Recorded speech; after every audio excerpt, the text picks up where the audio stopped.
Joined by Alveda King here. There is stuff getting done, and we have an impatience, obviously, with the pace of that. But this seems to be an indication, whatever the difference is, stuff is getting done. Right? Well, the president, and I commend him for all of his appointments and all of his decisions and things that he's doing today. To see jobs come back to America is a great thing. And I believe if my dad, Reverend A.D. King, were here, even my uncle Martin Luther King, even for perhaps Mrs. Coretta Scott King, who says that we want jobs for black people in America. She said Negroes in America. So I think we should know that he is moving towards healing America. And once America is whole, Neil, then the whole world can be helped. You worry about that process, though, and maybe it's just the times we live in, and when a Matt Drudge or others, and I've heard this from other Republicans, are expressing frustration with the Republicans getting sidetracked on some other issues or falling prey to a media that will pounce on those issues.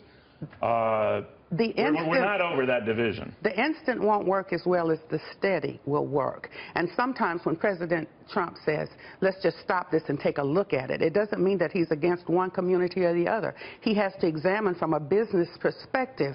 He has to see the whole picture, make the analysis, and then maybe move people around on the bus or put people in different positions. That actually takes time. Nothing can be done instantly. We always say we want it now and we want it fixed, and if he can't do it, then he's the wrong person. The tone and the disposition in Washington now among them is just awful.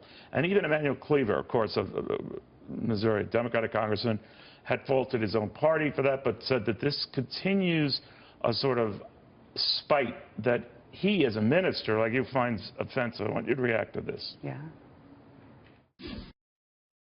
Person who has exhibited political class in this town is going to have to come to grips, and I think very quickly, with the fact that we're taking this country downhill. Now, I know most people are going to disagree when I say that this could very well spell the decline of the American empire in terms of the direction we're going, but I am absolutely convinced great nations, great republics don't die by murder. They die by suicide.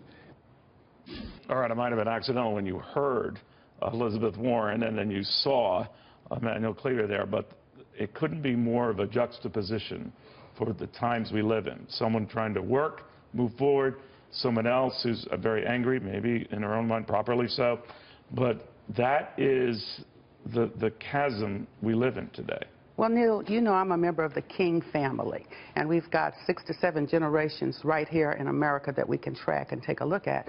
And we have the Kingian nonviolent conflict resolution approach. And so there are 6 steps. You gather your information, you negotiate, you discuss, you look for win-win solutions, and then if that does not work, then you get peaceful nonviolent action. But the goal is to come together for a solution. And if we're not doing that, the anger, the emotions, stirring up the emotions, using triggers, using the name of Martin Luther King Jr. and now Mrs. Coretta Scott King to get people's emotions stirred so they cannot clearly get the message.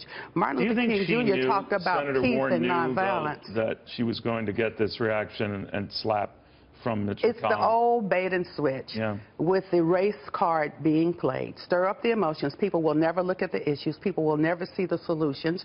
They'll be angry, and then we can slip our agenda in. And I believe she was surprised that she was shut down.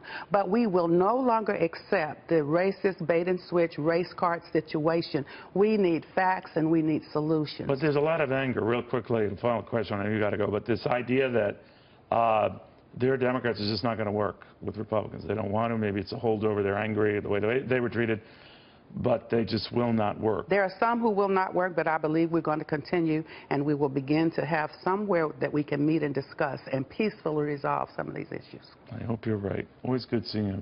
Thank you very, very much.